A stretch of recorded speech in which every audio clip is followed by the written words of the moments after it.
Welcome to another deep dive. This time it's all about the Red Scare and McCarthyism. Oh, yeah, that's a fascinating one. You always hear about the second Red Scare, but did you know there were actually two? Two. Yeah, there were two Red Scares. Yeah, a lot of folks don't know that. And today we're going to try to answer the question of how just being accused of being a communist could completely ruin your life. I mean, reputations were destroyed. Yeah, so we're using this document, McCarthyism.pdf, to kind of unpack all of that. Right, and it's fascinating, how fear, it just grips an entire nation. Yeah. Like this shadow falls over everything. Yeah. And I think we tend to oversimplify history sometimes, but, with the Red Scare and these two distinct waves of really intense anti-communism, it shows just how complex this period was. Yeah, so let's rewind to the first Red Scare right after World War I and the Russian Revolution. So it's 1919. 1919. What made communism so scary back then? Well, you have to imagine the world at that time, right? World War I has just ended, and this new ideology, communism, is taking root in Russia. Yeah.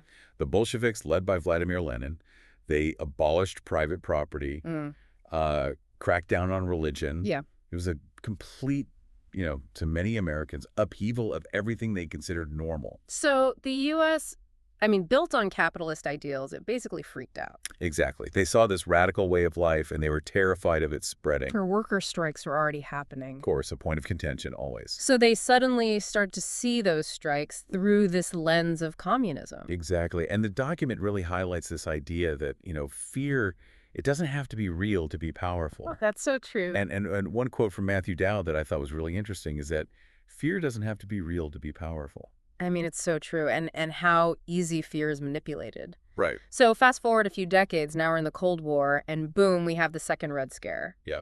How is this different from the first? Okay, so think of it like this, right? The fear from that first Red Scare, it's like simmering under the surface, and the Cold War comes along and just turns up the heat. Yeah.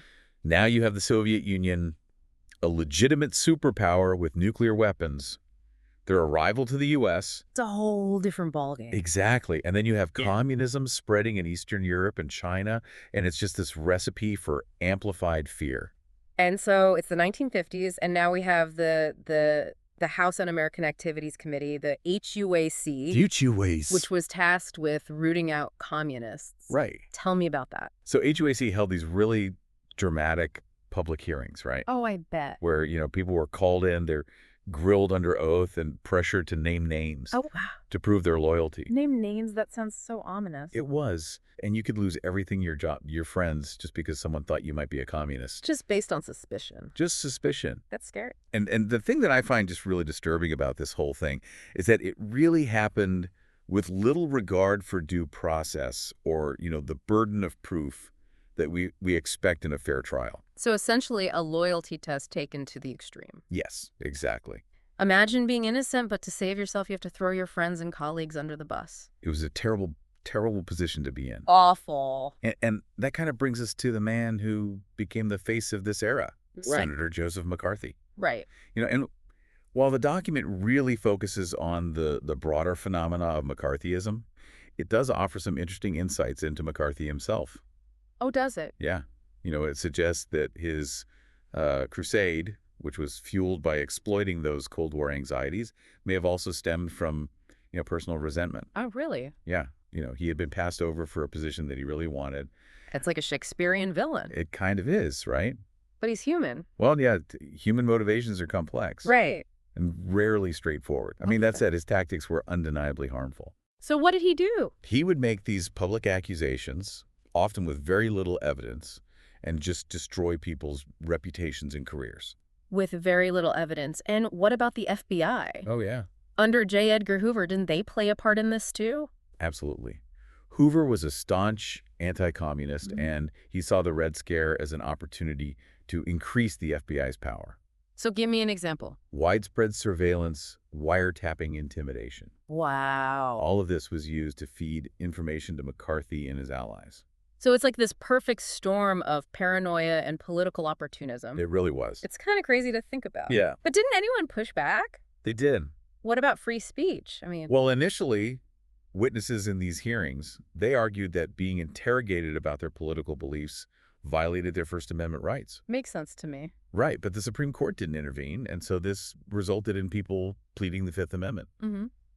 which protects against self-incrimination as their primary defense. So it's less about defending free speech and more about protecting yourself. Exactly. Imagine that pressure, right? You can speak freely and potentially incriminate yourself or stay silent and have people assume you're guilty. Wow. That's a moral dilemma. It's a tough spot to be in. Yeah, it created a chilling effect on free speech. I bet it did. I mean, it's just wild how a climate of fear can really eat away at something as fundamental as free speech. Yeah, it's easy to get lost in the grand narrative of it all. Yeah. But this document really personalizes it, Does it? Yeah, think about it. 10,000 to 12,000 people lost their jobs, just suspected of being communists. That's a lot of people. It is, and that's not just a statistic. That's families' livelihoods, dreams completely shattered. Yeah, I mean, what happened to these people? Well, the document mentions blacklisting. Yeah. And that meant that, they were essentially shut out of their industries. Yeah. They couldn't find work. So they were just completely left out. Yeah, they faced financial ruin. Some were even driven to suicide. Oh, gosh. And the social ostracism was brutal. People would cross the street to avoid them.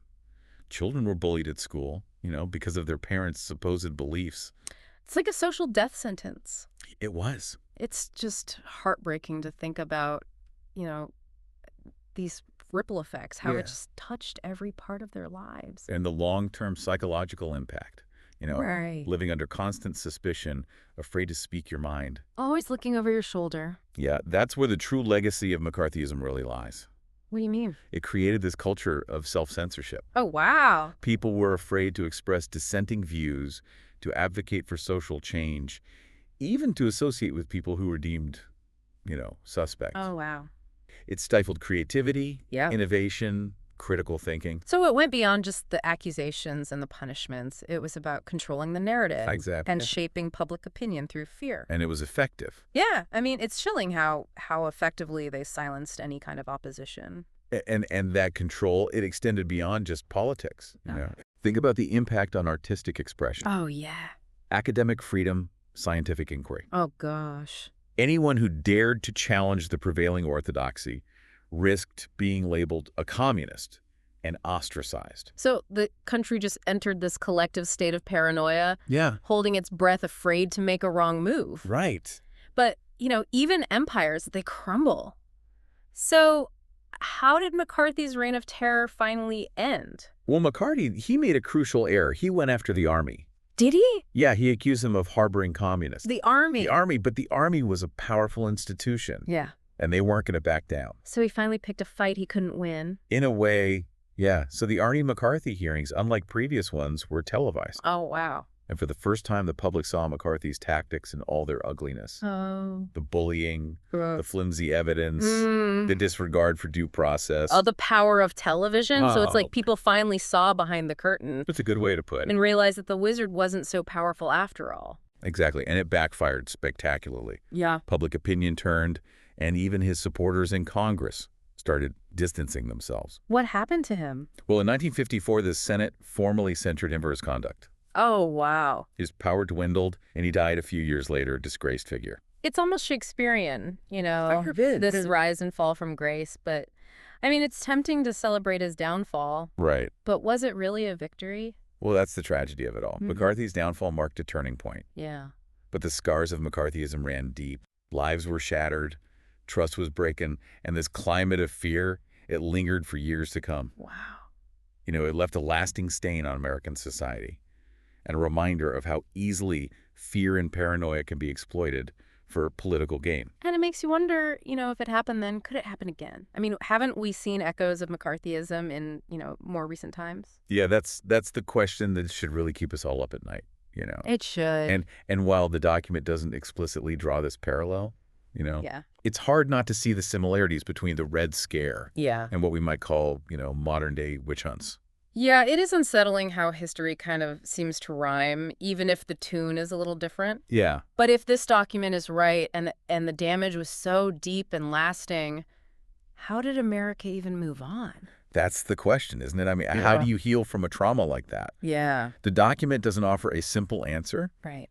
but it does suggest that coming to terms with this dark chapter is something that's ongoing, even decades later. I mean, I'm curious, how did this period of fear and repression shape American society? We've talked about the impact on individuals, but what about the bigger picture? Well, think of it this way. McCarthyism cast a long shadow over, American political and cultural life. It created this suspicion of anything that even hinted at dissent or challenging authority. Wow.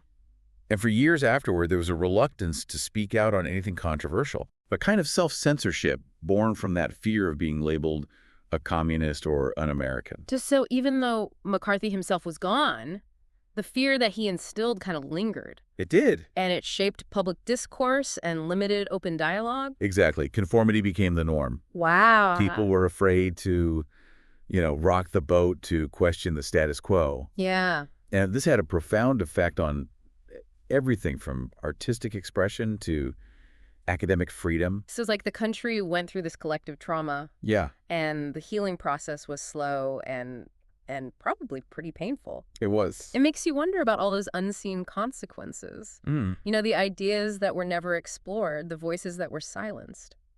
It's a lot to think about. And maybe even more disturbing is the potential for this kind of fear-mongering to come back in different forms. Absolutely. And that's the real takeaway here. Is it? The tactics used during the Red Scare, that manipulation of fear, the demonization of the other. Yeah. It's still relevant today. That's scary. So it's like we're looking into this distorted mirror. Yeah. The faces have changed, the context is different, but the underlying dynamics of power and fear and manipulation, they're all still there. They are. Think about how fast information spreads today, Online. Online. How easy it is for rumors to be amplified and reputations to be destroyed. Yeah. It's like a modern-day witch hunt. Really? Where accusations can go viral in an instant, and the presumption of innocence is completely lost. It's almost as if technology has given us these new tools for spreading fear and suspicion. Yeah. And it makes us even more vulnerable to these tactics. It does. And just like in the 1950s, it's often marginalized groups who bear the brunt of these attacks. That's a really good point. It's a reminder that we have to be vigilant. We have to be aware of how manipulation works, how fear and prejudice can be used to divide us and control us. Right. Critical thinking, demanding evidence, protecting the rights of all individuals, those are our most potent weapons. Against these ghosts of McCarthyism? Exactly. So, we've really delved into this dark chapter of American history. We have. But it's not just about dwelling on the past. No. It's about recognizing, the echoes of that past in our present. Right. And using that knowledge to safeguard our future. Well said.